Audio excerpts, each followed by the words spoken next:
Faro.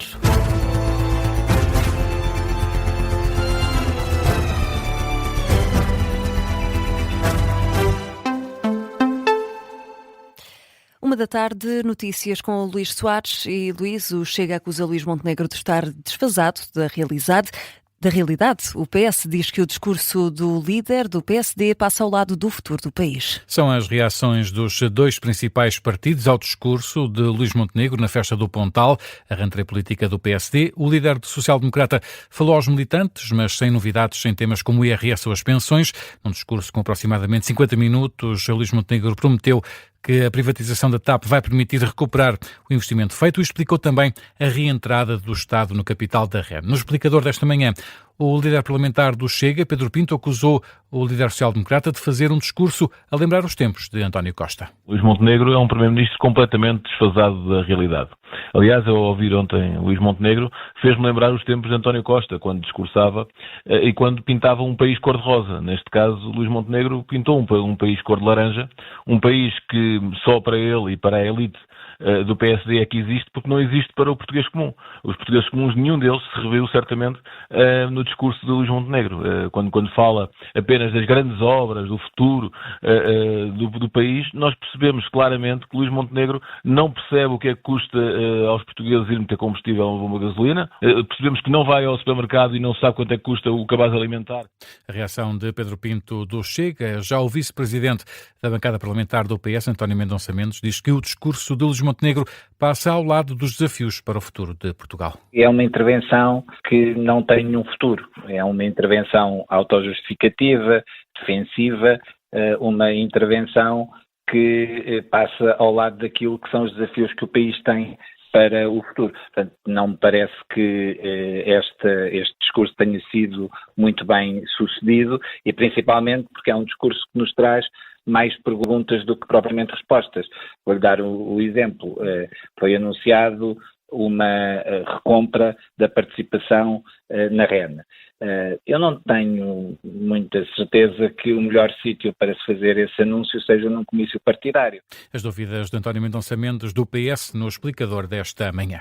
Na resposta, o porta-voz do PSD, Sebastião Bugalho, recusa que o discurso de Luís Montenegro tenha sido vazio de anúncios. Também no explicador, Sebastião Bugalho recusa as críticas da oposição. Não se pode dizer que haja um desfazamento da realidade do discurso do Primeiro-Ministro porque ele foi essencialmente sustentado em números. E se o escutarmos entendemos isso. A mim parece-me relevante, por exemplo, quando falamos das matérias da habitação, e aí concordamos os três, que é uma matéria que deve ser prioritária e que aflige grande parte da população portuguesa neste momento, pareceu-me ser um número bastante positivo o facto de, ao dia de hoje, já terem sido concluídas 28.700 das casas do PRR que estavam previstas. Parece-me que também é positivo, mantendo-nos nos números, o facto de mais de 100 mil pessoas já terem beneficiado das políticas de habitação jovem do Governo, como a isenção de imposto social e de IMT. A resposta de Sebastião Bugalho às críticas da oposição ao discurso de Luís Montenegro ontem na festa do Pontal do PSD. A Ministra do Ambiente pediu explicações à Espanha por causa da decisão de adiar o encerramento de 2 reatores nucleares na central de Almaraz. Adiamento até 2030, anunciado pelas autoridades espanholas. Em entrevista à Rádio Observador, Maria da Graça Carvalho explica que esteve durante o dia de ontem em contacto com a vice-presidente do governo espanhol. A Ministra do Ambiente referiu que Portugal não tem nenhum meio de contestar a decisão espanhola, mas explica que pediu informações à Espanha. Nós pedimos explicações, pedimos informação. Contestar esta decisão, não temos nenhum meio de contestar esta decisão, nem pelos tratados internacionais, nem pela Convenção de Espoo, não podemos contestar esta decisão. Esta decisão não deu lugar a um estudo de impacto ambiental, portanto não seremos envolvidos nesta decisão. Maria da Graça Carvalho diz também que pediu à Agência Portuguesa do Ambiente para estar em contacto com as autoridades espanholas, nas quais diz que confia. Confiamos nas autoridades espanholas, aliás, a Espanha, para fazer isto, o governo espanhol, para dar esta autorização, teve o parecer positivo de uma entidade, que é o Conselho de Segurança Nuclear Espanhol, que é uma entidade muito credível, com quem a APA tem reuniões regulares e que já dei indicações ao Sr. Presidente da Agência Portuguesa do Ambiente para entrar em contacto com este Conselho e ter todas as informações e seguir as medidas de proteção. A reação de Maria da Graça Carvalho à Rádio Observador à decisão de Espanha de adiar o encerramento de 2 reatores nucleares na central de Almaraz. Em relação ao relatório realizado pela ERSE, que conclui que os preços não sobem sistematicamente mais depressa do que descem, a Ministra do Ambiente reconhece que tem recomendações importantes. Num estudo entregue à Ministra da Energia, o regulador não encontrou evidência do efeito foguete-pluma na evolução do preço dos combustíveis em Portugal, que repercutiram cotações internacionais. Maria de Graça Carvalho diz que concorda com o facto do regulador recomendar que não haja limites nos preços. O regulador recomenda que não se faça limites aos preços e eu, na teoria, concordo, não gosto de limitar e de interferir nos preços do mercado, só em razões excepcionais, e foi isso que eu disse quando mandei a carta à ERSE, só quando há um aumento excepcional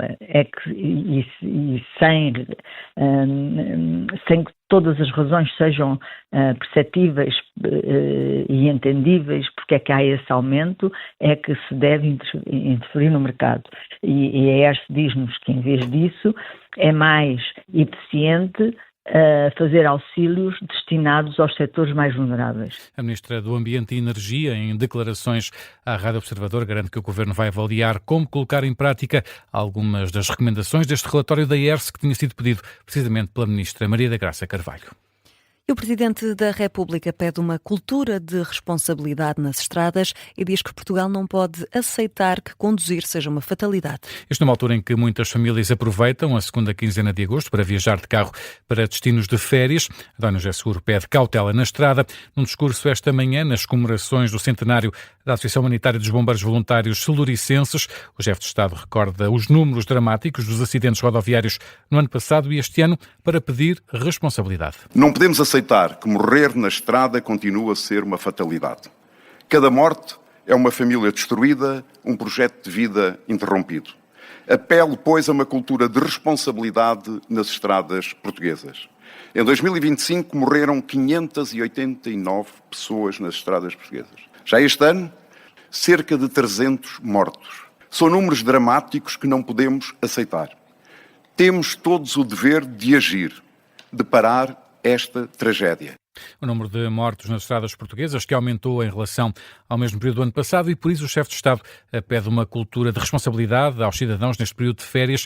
O Presidente da República aproveitou também para anunciar a atribuição de uma condecoração à Associação Humanitária dos Bombeiros Voluntários Celuricenses. António José Seguro enaltece o trabalho desenvolvido pelos bombeiros nas diversas áreas. Nos europeus de atletismo, a Agate Sousa está qualificada para a final do salto em comprimento, que vai ser amanhã à noite. Manhã positiva para as atletas portuguesas na qualificação destes europeus que decorrem em Birmingham, na Inglaterra. A Agate Sousa foi a primeira a competir no salto em comprimento, garantiu a qualificação à primeira.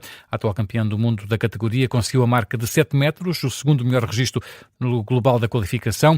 Em declarações à RTP2, a Agate Sousa revela que ganhou motivação para a final de amanhã com o salto de hoje. 7 metros continua a ser uma boa marca com ou sem vento e não estava muito à espera, estava um bocado com dúvida naquilo que poderia fazer.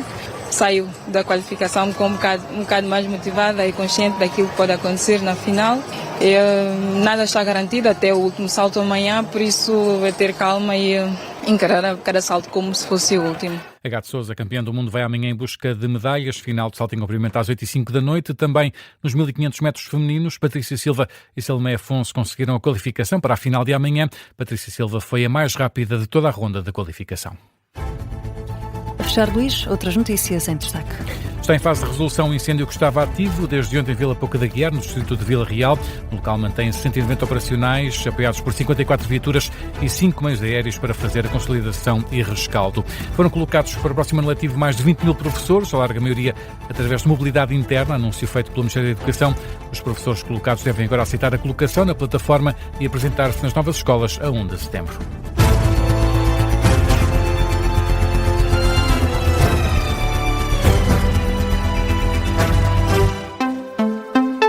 Este programa tem o apoio de BetClick.